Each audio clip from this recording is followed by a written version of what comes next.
physical cocoons, being and becoming beings of dark matter, dark energy, emitting a new light, a new primordial light. Now ascending up into the Grand Master, Mother Dragon, God, Sunlight, Beam, Mind, Chip, Merkaba, along with the infinite soul of Mother Earth, leaving an empty shell behind as we open up a supermassive black hole, folding out of this space-time continuum, returning as this created matrix is completely destroyed, as we're all now reunited back with the infinite all as one, free to begin experiencing true divine love, being and becoming a new primordial universe where the earth is renewed into something beyond any description, as our souls are now free to begin our own worlds as kings and queens, exploring a new and never explored universe and multiverse in peace, love, harmony, and balance, until this day of Brahma returns to the night of Brahma. Through the power, force, might, will of the great nothingness of the almighty powers of the great nothingness of almighty flow. The great nothingness of infinite beingness, of infinite, endless, limitless, invisible light, from which comes the absolute all. All that was, all that is, and all that is being and becoming realized into realization, actualization, and form as we all now will and commanded to be. Abracadabra Ashe. Crown chakra day libations. Ain the nothingness, Ashe. Ain soft, the infinite, Ashe. Ain soft or the infinite light, Ashe. Adam Capman, Itik Yaman, the ancient of ancient, the most ancient of days, I recamp in the big face, the primordial Christ, Ashe. Ashe. Absolute nation, our supernal holy universe manifesting in us as our holy divine infinite magical names, the cosmic Christ, Ashe. Ashe. The great abyss of gnosis manifesting in us as our crown of Zeramp in the small face, the indwelling Christ, the Ashe. Ashe. Maria, form, creation, and paradise manifesting in us as our holy divine infinite magical dark archangels and demons within us, Ashe. Ashe. Yet zero, formation manifesting in us as our holy divine infinite magical orders of angels and demons, Ashe. Ashe. Ashia, the actual physical world in the making, the universe of action, manifesting in us as our holy divine infinite magical earth in the kingdom, Ashe. Ashe. Yeshida, our holy divine infinite magical divine spark, manifesting in us as our holy divine infinite magical will, Ashe. Ashe. Heya, our holy divine infinite magical life force, manifesting in us as our holy divine infinite magical desire, Ashe. Nishama, our holy divine infinite magical heavenly soul, manifesting in us as our holy divine infinite magical heavenly thoughts, Ashe. Ashe. Ruach, our holy divine infinite magical soul, manifesting in us as our holy divine infinite magical words spoken through us, Ashe. Ashe. Nephish, our holy divine infinite magical earthly soul, manifesting into realization, actualization of form as we are now will and commanded to be, Ashe. Ashe.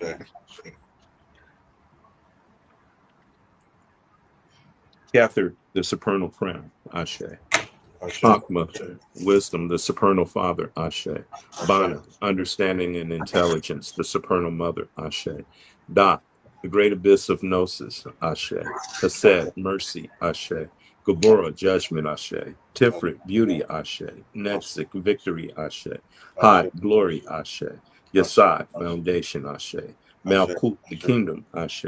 The power, force, might, will of the great nothingness of the almighty powers of the great nothingness of almighty flow.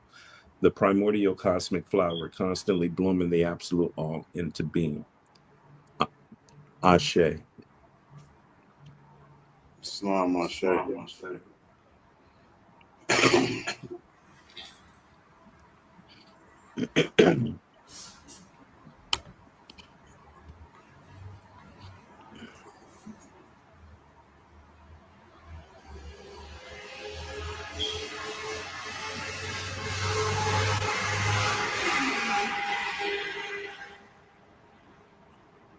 Speed racer, huh? Oh, you still there? You still? I can't. I hear you. Yeah, I could hear the background noise. Sound like somebody passing by on the 110, doing 110 on the 110. Right. Hmm. Well, today's supposed to be that prophetic day, July the 5th. In fact, June the 25th was supposed to be a prophetic day. And Shit happen. Well, nothing of any major significance that would shake the world, but I'm sure things did happen. Well, actually, that war started that day, didn't it? No, mm-mm. It almost ended. It was only 12 days. I mean, there have been a few floods here and there around the world, a few little windstorms, but that's just the normal shit. Every day, nature being a bitch, taking some shit out so she can grow something new. Humanity and Mother Nature is not resonating with each other. Humanity needs to get on the frequency of the cosmos because we're going against it right now. As humanity is like on some weird ass, eerie ass frequency. But this is part of our evolution. We go through the selfishness part to back to selflessness. Shit, I think we had enough of the selfless. I mean, it's the selfish shit. I mean, that's Yeah, well, everybody is it's vibrating on that selfish shit right now. Like hmm everybody's heart is corrupted. Like, and it's hurt people type man. It's a hurt people energy. But hmm at the end of the day, like that's a part of the evolutionary stages that we supposed to go to. Because I mean, well, on my spiritual journey, I've seen that just being mature is something that's hard for others to do. Like it's hard for people to be mature because they yeah. always resort to their childhood because they still got some unresolved issue in their childhood.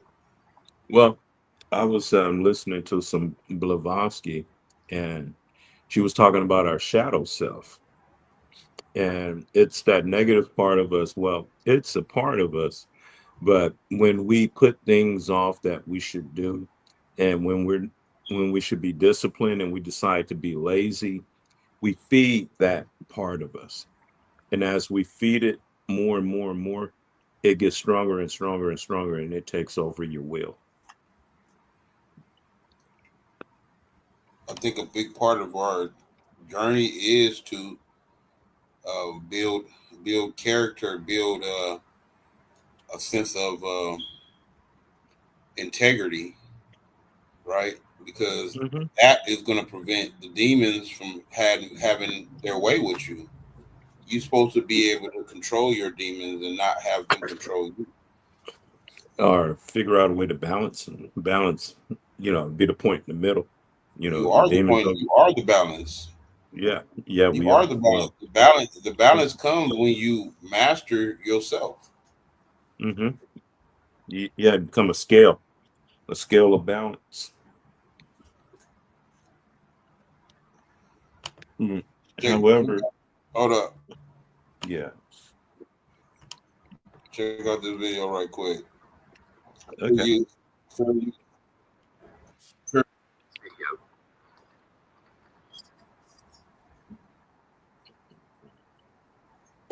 You think there's no audio, just reading.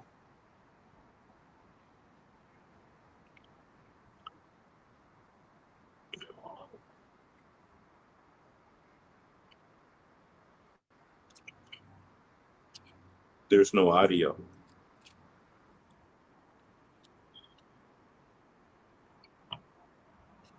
okay. Let me do this. I'll hold up because I thought I was doing it on a different. Uh, let me see. Let me see. Let me see.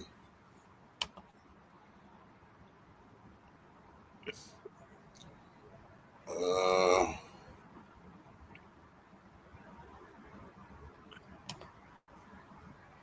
okay. So you should be able to hear it now. Let's see. Okay. Well, Can you hear it? no, Oh, okay. no, me, me, mama, moo. Okay. Let's do. Let's do this then. Let's do this. Don't do something, and next thing you know, we can't hear each other at all, like last week. Right.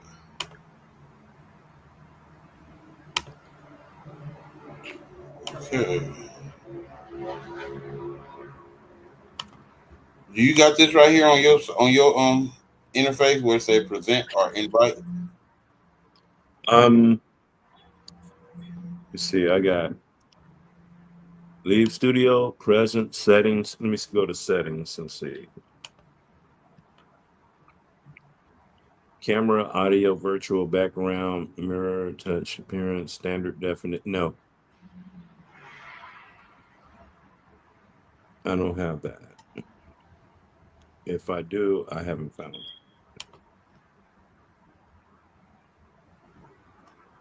Can you hear me?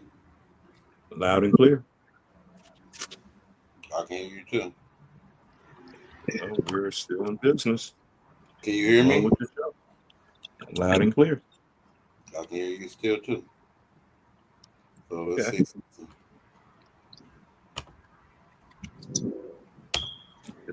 Just can't hear them.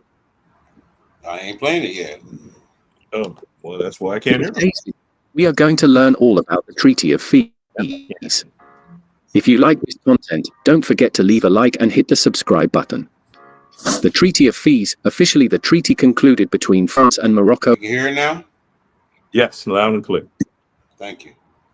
You're welcome. on March 30th, 1912, for the organization of the French Protectorate in the Sherifian Empire, trait conclu entre la France et le Maroc le 30 mars 1912. Let's start. Hi, and welcome to the Knowledge Video channel. In today's video, we are going to learn all about the Treaty of Fees. If you like this content, don't forget to leave a like and hit the subscribe button. The Treaty of Fees, officially the treaty concluded between France and Morocco on March 30th, 1912, for the organization of the French Protectorate in the Sherifian Empire, trait conclu entre la France et le Maroc le 30 mars 1912, pour l'organisation du Protectorat français dans l'Empire Sherifian, was a treaty signed by Sultan Abd al-Hafid of Morocco under duress and French diplomat Eugene Regnault on the 30th of March 1912.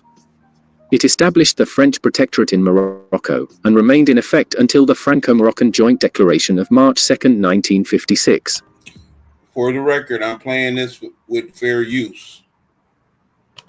The treaty gave France the right to occupy certain parts of the country with the pretext of protecting the Sultan from internal opposition, and to hold actual reins of power while preserving the mask of indirect rule consisted of the Sultan and the Sharifian government. Did you hear what they just said? Yes. Okay, so you get a context of why France was putting custodialship over Morocco. Under the terms, the French resident general held absolute powers in external as well as internal affairs, and was the only one capable of representing Morocco in foreign countries. The Sultan, however, retained the right to sign the decrees, dahirs, which were submitted by the resident generals. When news of the treaty finally leaked to the Moroccan populace, it was met with immediate and violent backlash in the intifada. He did it against the will of the people. Yeah. The people did not agree with him. He was not a popular sultan at the time. Yeah. So he did it against the will of the people. He did it to get. And obviously, this looked like a brother on the on the corner that I seen the other day. He looked like a brother I used to buy drugs from.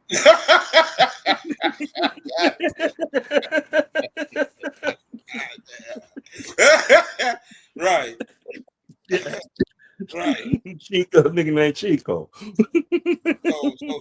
So this is giving you context of what I'll be talking about when I said the French was in custodialship power over the sovereignty of Morocco. It's extraterritorial jurisdiction. It was custodialship, because it just told you how he didn't give. Let's read it. Let's look at it again. Okay. The resident generals. When news of the treaty foreign countries. The Sultan, however, retained the right to sign the decrees, dahirs, which were submitted by the resident generals. He reserved the right to sign the decrees. Mm-hmm. Right? And you're going to go further in how France had custodialship over certain diplomatic issues with dealing with Morocco internationally, but they didn't really have full power. They assumed full power based on colonial efforts on their part. When news of the treaty finally leaked to the Moroccan populace, it was met with immediate and violent backlash in the Intifada of Fez. Context: weakened by defeat in the Franco-Moroccan War, Morocco signed the Anglo-Moroccan Treaty of 1856, which broke the Moroccan state's monopoly on customs revenue, a vital source of income for the Makhen. The Treaty of Wad Ras following the Hispano-Moroccan War, 1859-60, forced Morocco to take a massive British loan, larger than its national reserves, in order to pay off a massive war indemnity to Spain, putting them... Now, these sultans was taking those loans in the name of, just like America's doing right now. Mm-hmm. They was taking loans in the name of us. Now, they're talking about the empire of Morocco right now. So this applies to us because we were encompassed in the empire. We're part of the empire. Huh? We're part of the empire. People of yes, the empire. because we were protected under the empire too, because the part of the empire was over here. Mm-hmm. It extended this far over here too. Yes. Makhen further in debt. European presence in Morocco, in the form of advisors, doctors, businessmen, adventurers, and even missionaries, dramatically increased after the Madrid Conference of 1880, which was held at the behest of Sultan Hassan I in response to France and Spain's abuse of the protégé system. More than half of the Makhen's expenditures went abroad to pay war indemnities and buy weapons, military equipment, and manufactured goods. From 1902 to 1909, Morocco's trade deficit increased 14 million francs annually, and the Moroccan rial depreciated 25% from 1896 to 1906. Morocco became bridled under loans and debts to balance its budget. The first of these came in December 1901 to 7.5 million francs borrowed from French banks 6% interest. This was followed by British and Belgian. He was in debt to the British. Mm-hmm. Was in debt to their ass. 6% interest. He start giving out certain power over Morocco's extraterritorial. That's why he kind of sold us out. Basically you did. He sold us out. You sold out the empire. Yes. Abdulaziz tried to impose a tartib, a flat tax universally hated that failed by 1900. They're going to explain in here why post-millennium is still legitimate. 3. In June 1904, France bailed out the Makhen with 62.5 million francs, guaranteed by a portion of customs revenue. The Moroccan historian Abdallah Laroui noted, the more those at the top borrowed, the more those at the bottom were impoverished. Morocco experienced a famine from 1903 to 1907, as well as insurrections led by El Roghi, Boumara, and Moulay Ahmed Rayuni. Abd al-Hafid wrested the throne from his brother Abd al-Aziz in the Hafidiyya, 1907 to 1908, coup d'état. French concessions to competing powers, private agreements among the United Kingdom, Italy, and France in 1904, collectively known as the Entente Cordiale, made without consulting the Sultan, had divided the Maghreb into spheres of influence, with France given... Without consulting the Sultan. They did all this stuff and started making moves in Morocco without consulting the Sultan. Because they feel they didn't have to because he was indebted to them. But the people are still... have the power. It was vested. That power of Morocco was invested by the people. So the Sultan was just a figurehead for that power. Yeah, he was not the power. Right, the people were. Yeah. The 1906 Treaty of Algeciras formalized the French preeminence over other European great powers in Morocco and affirmed its right to collect customs revenue from Moroccan ports. In the aftermath of the Agadir crisis of 1911, Germany recognized the French position in Morocco and received in return territories in the French Equatorial Africa, the colony of Middle Congo, now the Republic of the Congo. This is how they literally was able to spread their colonization in Africa. Mm-hmm.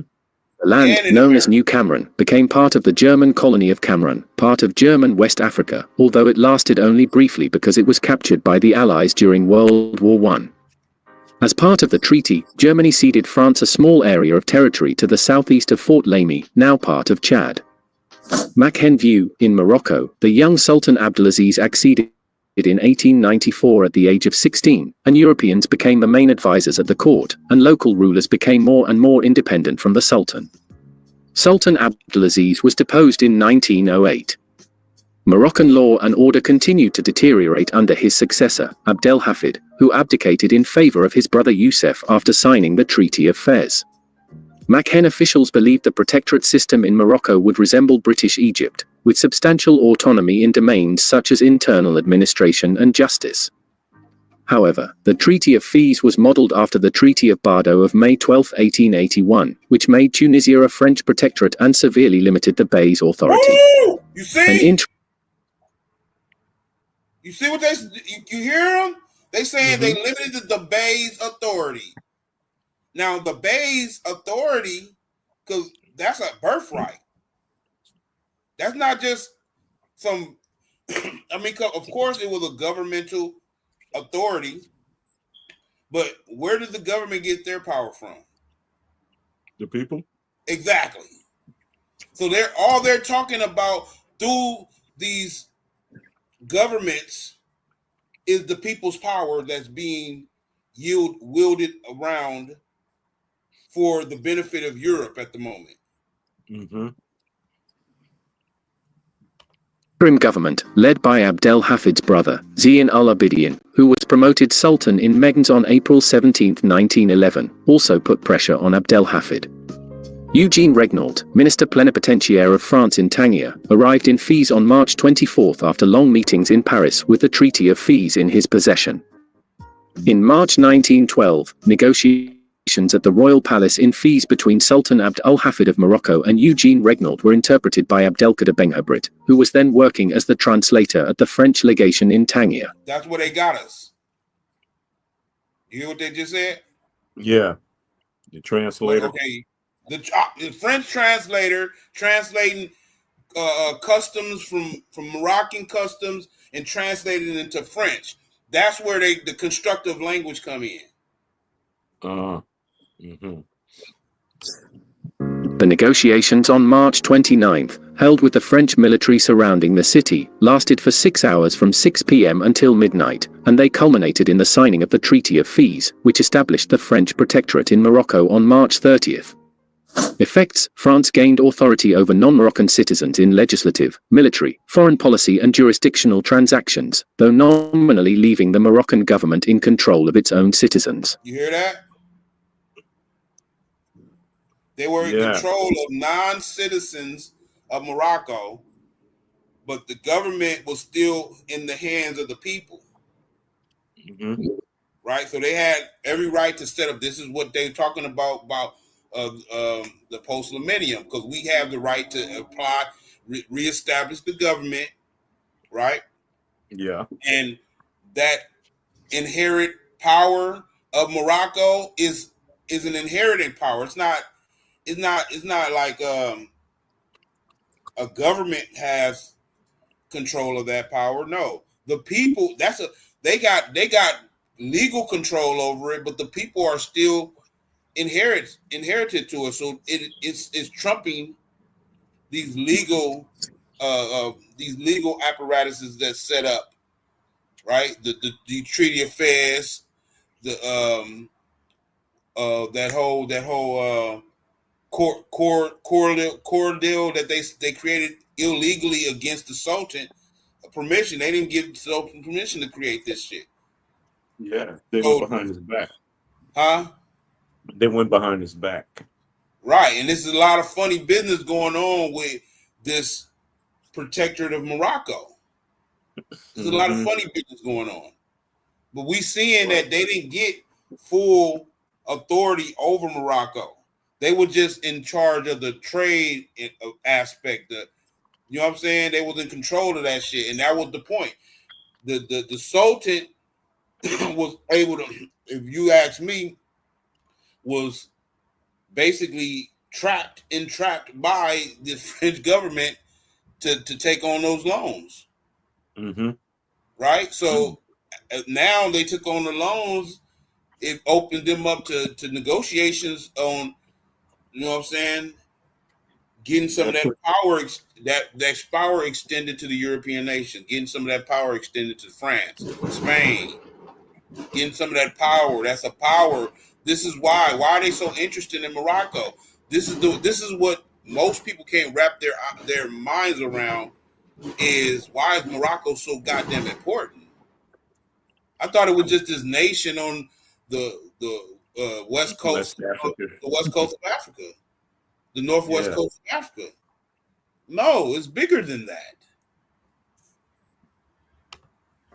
Moroccan nationalists dispute this, noting that France still influenced. The Moroccan nationalists dispute the whole transaction from the France, right? Moroccan affairs as a result of the treaty. The treaty between France and Spain regarding Morocco, concluded November 27, 1912, established the Spanish protectorate in Morocco. By this agreement, Spain gained a zone of influence in the Rif and the Cape Juby areas, where the Sultan remained nominally the sovereign and was represented by a vice-regent under the control of the Spanish High Commission. He was still the sovereign. The Sultan was still the sovereign. Mm-hmm. So that's where Casablanca is in Morocco. Yes. Casablanca, yeah. And what does Casablanca mean? I don't know.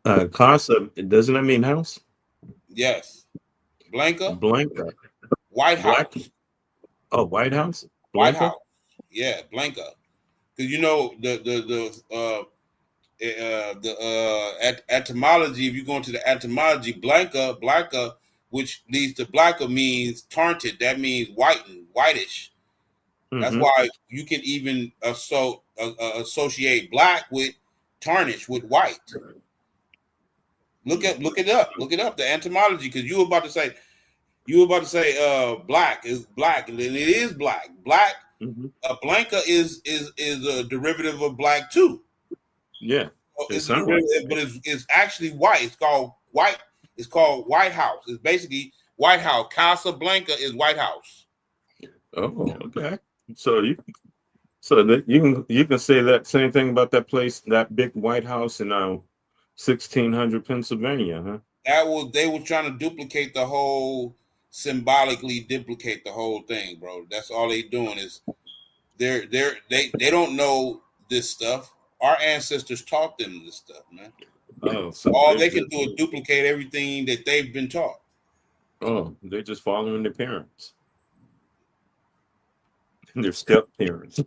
Treaty also granted the concession for exploitation of the iron mines of Mount Weishan to the Spanish Rif Mines Company, which was also given permission to build a railroad to connect the mines with Melilla. 1912 Fez riots. The treaty was kept secret until, on April 17th, the population of Fez learned of it and riots broke out. Woo, the people found out. El-Hafid had already left Fez seeking safety in. People found out and said, "Fuck that! No, hell the fuck no!" And they rioted. They had the LA riots in Morocco. Rabat, but the Mellah, or Jewish quarter, of Fez was bombarded by French artillery, then sacked by tribesmen in Fez for the weekly market. And these after the violence, people that took off, like, how y'all gonna try to sell off our birthrights? We didn't give the Sultan permission to do this shit. No.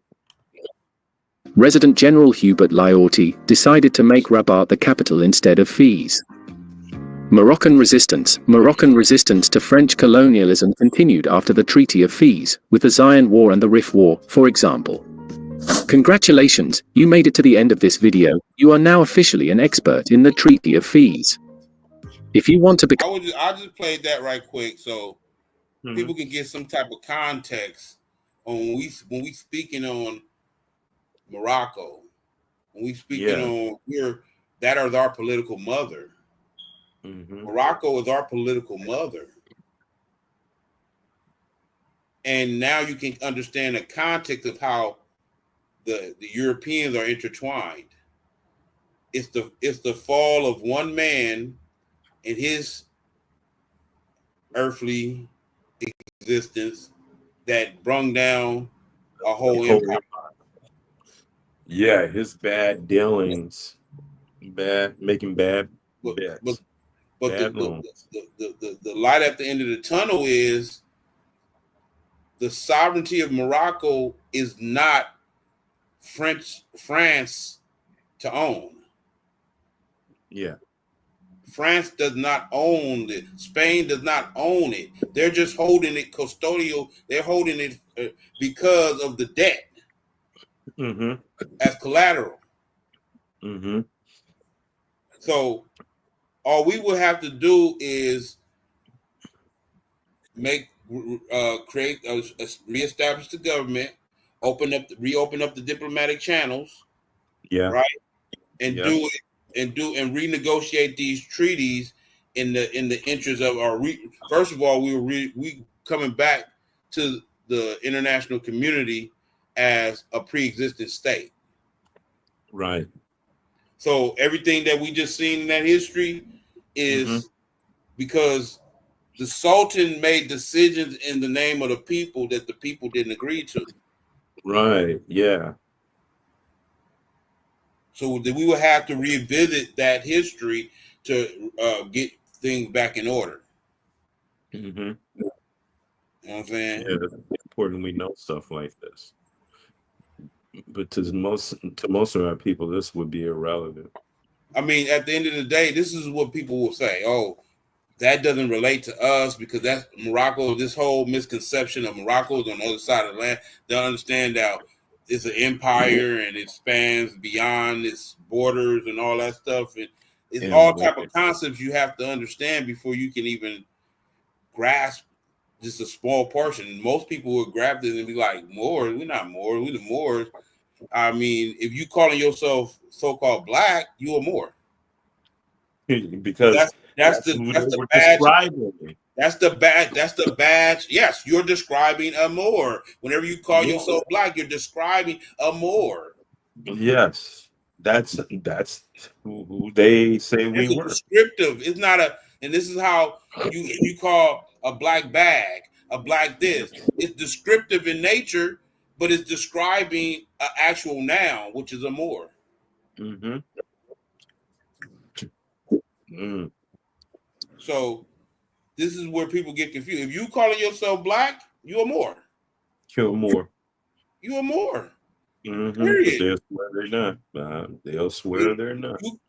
If you even associate with that title of being black, you are Moor because they created the title black as Mm-hmm. a badge of slavery and as a denationalizing instrument. To keep you from calling yourself a Moor. Right. Because It's a denationalizing instrument. Like as soon as you refer to that, you don't even relate to this history. This is the problem. When I'm talking about the Moors, it's like we disconnect from it. Like it's not us. That doesn't got nothing to do with it. Yes, it does. and then we're turning our birthright over to them. And the reason why we can say it's us because it was a global presence on the planet. Mind you, before the European came out of the cages, we had a global empire. Mm-hmm. There was a global interaction and back and forth going on. We think modern national international. I mean, we think modern international things going on the international level is modern. That shit is ancient as fuck. This shit And ancient as fuck, bro. Like this shit is not new. Like y'all thinking that all of you, if you follow it all the way back to the original treaties that set up what we see as the international law, the conventions and treaties. If we go all the way back, it was all those treaties that they did with Moors that developed into what we call international law today.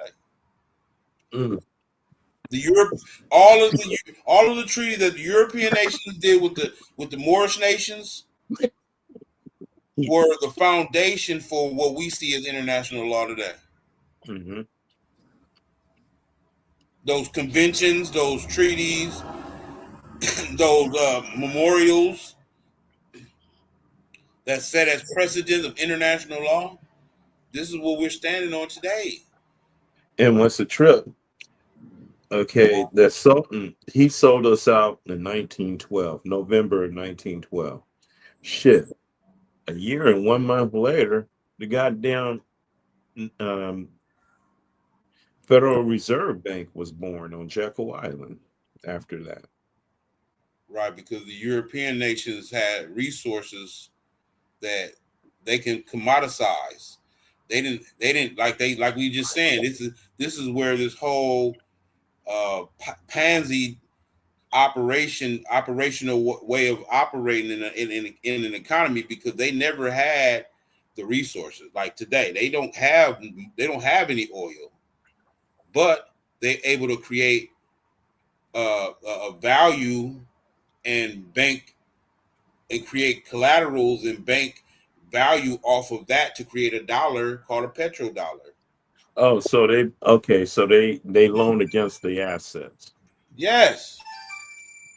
Hold on. I'll keep talking, brother. Hold on. So this damn. So that's the origin of this shit. They built a whole fucking empire off of our inheritance. They borrowed. Damn. These motherfuckers ain't no joke.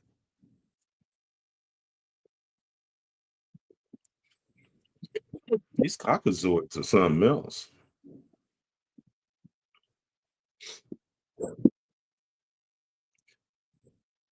So I guess that means the debt, the Sultan's debt, has been paid off then, huh?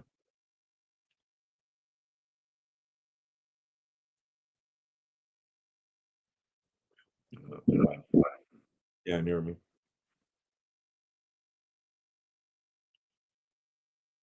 So what do you folks out there in America feel about that?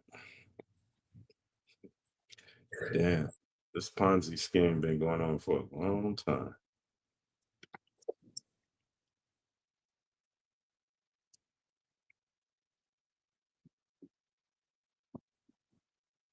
Mm.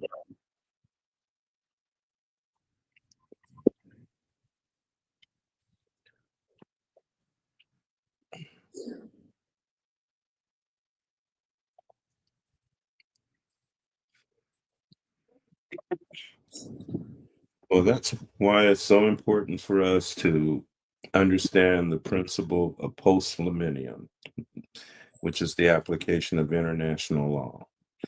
Um, most Moors, so-called conscious Moors, are caught up in the constitutional fold, the U.S. Constitution. They feel that their rights are under the U.S. Constitution, and that's not the case. That's not the case. And because we're living by those misconceptions, we're missing the big picture. This post millennium is the way to go. The application of international law.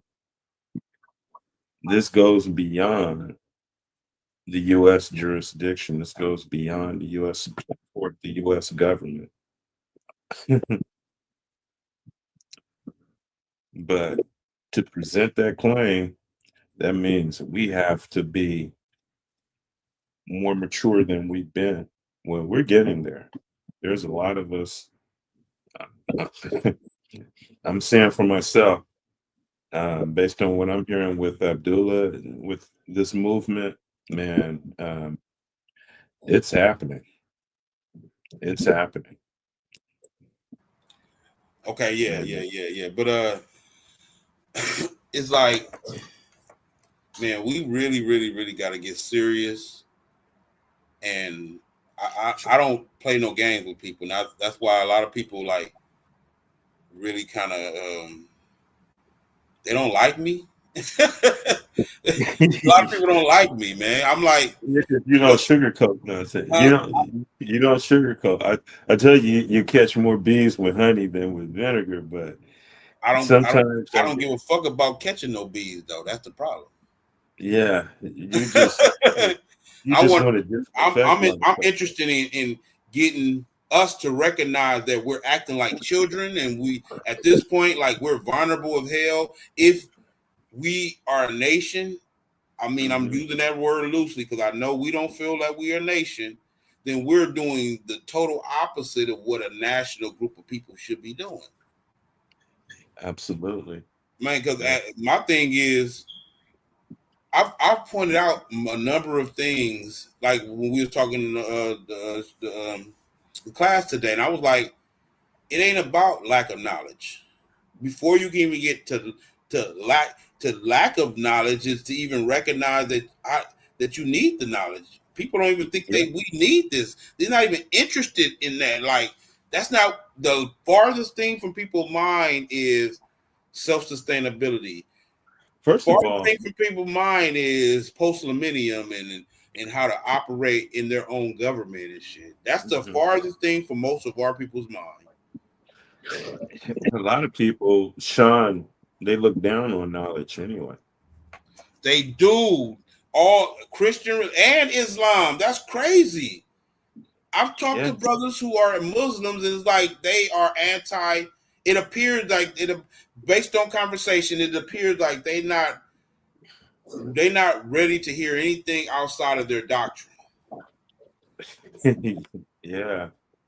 Yep. Nothing. And you ask them, have you done any research outside of your canon? Yes, I've researched this all the way through, but I mean, not by That's just a reading the Quran or reading the and Bible. guess what?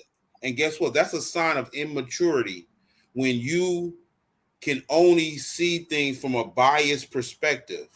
When Yeah. you can't extrapolate all of these things, because I'm able to see it from a holistic point of view and see how all of these things are connected to each other. Like Mm-hmm. from Islam to Buddhism to Christianity to I'm Hindu, not looking at them as separate. Y'all looking at them as separate. Sanskrit, I'm looking at the holistic perspective of it. medicine. It's like it appears to be just one a multitude of different scientists that lead you to one goal, which is your own self-development, your own spiritual development. Yeah. True self-enlightenment. Right. So I don't understand why are y'all trying to. I mean, go ahead. That's fine. If that makes you feel comfortable, because it seems like y'all are mostly attached to these wicked spirits that attach themselves to humanity right now. These demons are these wicked spirits that's attached to y'all. Are mostly attached to these spirits to the point where you're doing stuff that's sabotaging you, and you're still moving forward with the sabotaging. Because it's God's will, and if it's God's will, so shall it be. Then, I mean, um, I get it. That's you want to take the inferior position. That's fine. You can take the inferior. I'm not mad at people who, because it seemed to be that's the number one go to is take I mean, look at it from the perspective of an inferior. Yes, mhm, I know what? I can do both. I can look at it from the perspective of an inferior and a superior at the same time. mhm. That's the problem. You're not even willing to entertain looking at it from the superior position of your existence. Like, I'm just saying, look, attempt to balance that out in your own self. Because when I start doing that, because I went through that journey, I'm literally going through the journey of Yeah, being but that, being ostracized from people and shit by recognizing that I'm God, right? While I was growing up, I was like, yeah, I know I'm God. And I started building the knowledge up on doing the knowledge on why I am God. And it's like, it just confirmed it, right? To the point where I started telling people, yeah, I'm God. I started, and that was the worst thing I've done, because that's a lot of time with people, because they are mostly attached to the misconceptions that they have been indoctrinated yeah, by. So it's a lot of, okay, we're having trouble loading your feed. Okay, I don't know what the hell you're talking about right here, but okay. Oh, I got a disconnection right now. mm, Load. Okay, yeah. But what I was saying is these wicked spirits that are haunting humanity right now is has to be purged from your soul. You got to purge these wicked, and it's I've been teaching on this, like the demon realm to the angelic realm, right? Mm-hmm. Demon realm to the angelic realm. What are we speaking on? We're speaking on the totality of the energy of your soul, your energies of self, the energy of who you are. These are the extreme levels of the angelic realm is a part of a divinity of you, but also the demonic realm is a part of a divinity of you too. That's in some in some cultures that shit is very high. You're genius. I mean, Right. So, it just became the demons and all that shit was the Christians were the ones who um, stigmatized that. and then what they did was the heretics. If you the heretic wars, right, where the European nation were basically punishing those heretics who would go against or what they would deem as going against the state-sponsored God or whatever, and they would kill Yeah, them at the stake because they yeah. would label them as God. It was the same thing they did in Salem, in the Salem witch hunts, The right? Inquisition, Huh? the Inquisition. Hmm. May have been, because I think that's what it was, because they were getting at the Jewish Moors in Spain, right? Mm-hmm. They were getting at the Jewish Moors, and that's who were being persecuted in Spain at the time, the Jewish Moors. And what happened was the Jewish Moors called for the greater Moorish community to come help them. That was what they was calling the invasion of Spain by Moors, right? Oh, okay. So you said the Inquisition, right? You said Yeah, the Inquisition. I yes. think the Inquisition was the expelling of the Moors, right? It was it was probably a whole lot of shit. But A whole lot of that was the shit. main that was the expelling of the Moors from Spain, right? And all of the doctrines and everything, all the I'm sciences. leading to something. I'm leading to something. It was the expelling of the Moors of the Moors in Spain, right? That was the Inquisition, right? The Inquisition was when they were just killing people who rejected the church, the Universal Church. The Inquisition. We need to. No, you're right. I mean, the Inquisition was also Yeah, the I think expelling of the Moors, right? it They probably expelled the Moors. has something to do with it. I'm sure it has something to do with it, but they just buried most of that history. A lot of well, Let they're me gonna look. bury a whole I'm lot of pretty history. sure The truth gets buried. the Inquisition. Okay, the Inquisition was a period of religious persecution, primarily within the Catholic Church, focused on identifying and punishing heretics. Heretics. That's why I was talking about the Heritage War. Yes, we were right on point about Hmm. that. And says it involved a series of tribunes established to investigate and try individuals accused of unorthodox beliefs and practices, often leading to a severe punishment, including imprisonment, torture, and execution. While others associated with the Spanish Inquisition, there were multiple inquisitions throughout Europe, which I mean each with its own context. So yeah, that was the Inquisition. Okay, I got this. It says I typed in the Inquisition against the Moors, and it Yeah, and said said that was part of the Inquisition of the Moors too. Yeah, so the these are Inquisition. different Inquisitions. These are different Yeah, ones. Go ahead. okay, it says the Inquisition in Spain, established in 1478, targeted conversos, Jews who had converted to Christianity, and Moriscos, Muslims who had converted, suspected Because what happened of was in secret. Spain, they was making people convert to Christianity, right? So as the Inquisition was making everybody convert to Christianity, basically. So Well, they were, Catholicism, huh? Catholicism. Well, Christianity is a form of Catholicism is a form of Yeah, it Christianity. is. Yeah. So what they were doing, they were trying to make everyone convert, right? Mm-hmm. But a lot of people still kept their original rituals and beliefs. They just claimed to be Christian.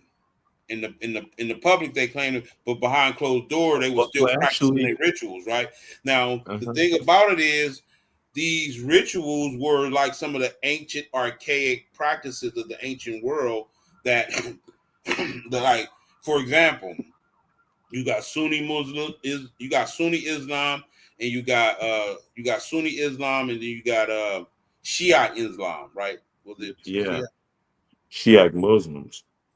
Right? So these two different. One Mm-hmm. practices mystic Islam, right? Mm-hmm. Mystic Islam, and the other practice most of is Hadith. Most of what they practice is Hadith. They don't even go by the Quran, right? Mm-hmm. These different type of factors of it's like in Christianity you got all these different denominations. In Islam, the two major denominations of Islam is Shiite and what was the other one? Shiite and Sunni. Sunni. But Yeah, where's the Sufis? Sufi. Yeah, Sufism. Is that another whole? I think that's Sufism is a That's that the that's the mystical mystic part of it. Islam. That's Islam mysticism. Yeah, that's Right. mhm. So yeah, but this is the what I'm my point is there are even denominations in Islam, right? There are even people's different interpretation of Islam and the Quran itself, right? A lot of it is the modern. A lot of what we see is Islam being ran by the sheiks that run the oil fields and all that shit. That Yeah. Islam is mostly Hadith. Now I heard the brothers in Saudi Arabia, they practice some dark shit out there. They be conjuring up jinns and shit. Probably so. I mean, whatever everybody practices, they practices, brother. I don't shame Mhm. nobody practices, man. I really don't. No, I It is mean, what they do. They do what they do. I mean, at the end of the day, I think it becomes politics when you start saying my God is the best God and your God is the best God, and it's politics now because it's not be people's it's not people's religious practices. They all every tribe have they specific cultural ritual Mhm. practices, Yeah. and this is what we see today. Yes. You know what I'm saying? I And don't I don't look at it for nothing. I see the institutionalized religion coming in and infiltrating these rituals and incorporating into these doctrines and shit, but I see through all that. yeah. You know what I'm saying? But I see all through that. So at the end of the day, we have to be really careful on not falling into. Remember, we was talking about that earlier today. Is the main thing is we've been convinced that knowledge is not necessary. We don't need knowledge, and like you said, the religious indoctrination basically shun knowledge. They literally shun knowledge. Knowledge is an evil thing in Christianity. Yeah. That's But I'm gonna take crazy. it. They literally explain to a brother that's heavy into that to the Israelite doctrine and the Bible. He's heavy into it, right? Hmm. Heavy, heavy, heavy. I'm talking about he knows that Bible, bro. I'm trying to tell you, this brother knows that damn Bible. I give him props on that. That brother Yeah. knows that damn Bible, right? Hmm. I asked him that question, man. Is knowledge considered evil? He said, yes. Knowledge is evil according to Christianity doctrine, homie. Yeah. Well, I wanted to take that saying a little further, where knowledge is power. Um, I have a whole different view. Knowledge is only potential power. Okay, it becomes power once it has been organized and directed towards a definiteness of purpose, towards a definiteness of end. Yeah, yeah, I agree. Then it become like regular, just knowledge on its own is like it's just like a regular light. You just cut on a light and you get light. But organized knowledge, specialized knowledge is a laser beam. Wow, I love that. That's dope because that's just like how when you're dealing with what I was about to say You see, that's what the Christians are talking about, that laser beam light knowledge, that blind knowledge that's been constructed and organized and used for a specific purpose with a definiteness of purpose. And then it becomes very, very potent. And the person who's willing that, it depends on them. They can use it for good, or they can use it for destruction, or they can use it for all of the above. right. That reminds me of that kind of an analogy for the chakra, the root chakra energy, or the serpentine energy that rises from the root chakra. Mhm. That energy is like this unbridled, untamed, beastly type energy and shit. And Yeah. what happens is once you develop yourself and become the master of all of these energy, these elements, these elementals, once you become the master of them, you fine tune that energy. Yeah. That energy becomes fine tuned now. Hmm. And now that Yeah. unbridled energy is still unbridled, powerful potential. But it's That's what I mean by directed. the multi-potential realities. The Yeah, but it's multi-potential reality is this undeveloped aspect of reality. It's undeveloped yet. It's just this pure potential. but once you get that pieces, it's like fucking art. It's like paint. It's like clay. You collect a whole bunch of it, and then you start putting it together, and you make art with it. You make a masterpiece with it. You shape. Right. You Get your can last shape. word then, brother. Get your last word then. We gotta go. Well, again, like we were saying, knowledge is only potential power. But when you get knowledge and you have a definiteness, a purpose towards My a bad. definiteness of end, you turn that knowledge into a laser beam. You turn it from just, a regular light. Okay, knowledge is light. Okay. But when that knowledge is directed and it has a definiteness of purpose, and um, it becomes something else. It becomes more potent. Then it's power. Yeah, And because now you can yield it and wield it as you feel. You feel. Go ahead. My bad.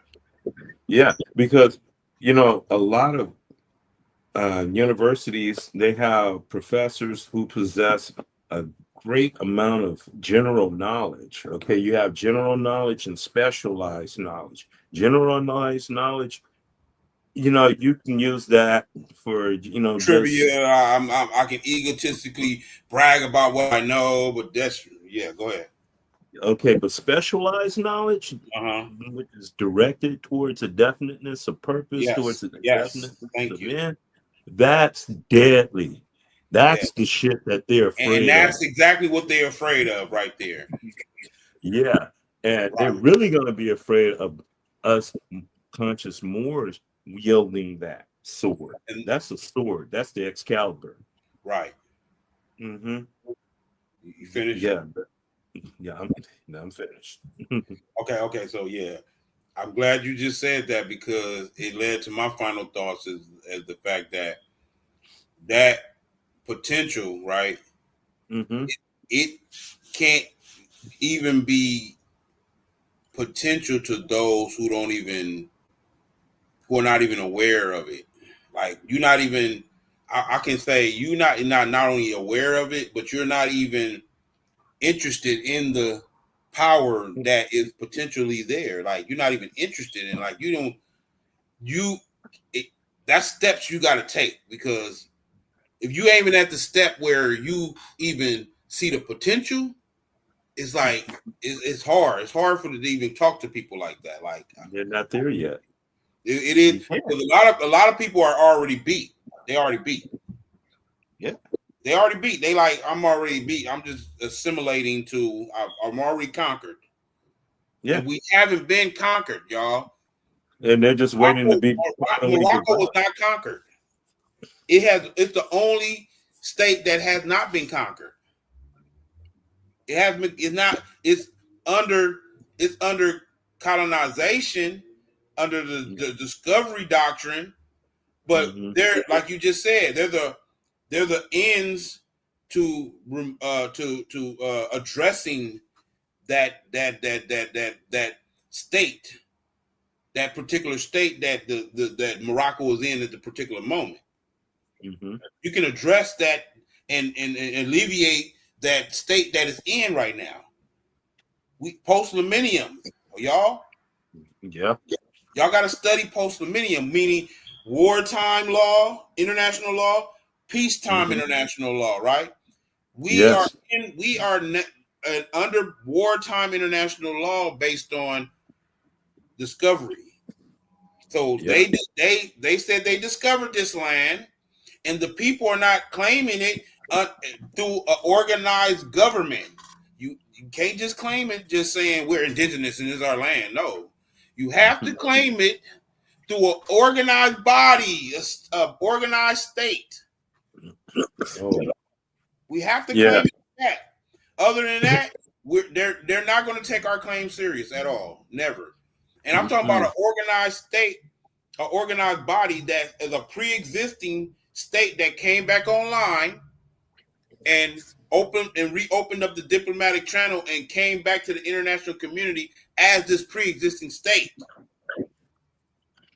Then we start putting shit back in order, because you just seen through the video that the Sultan was making decisions in our name that we did not agree to. So we got to address all of these inconsistencies, the discrepancies. We got to address this as a people, though, as a nation.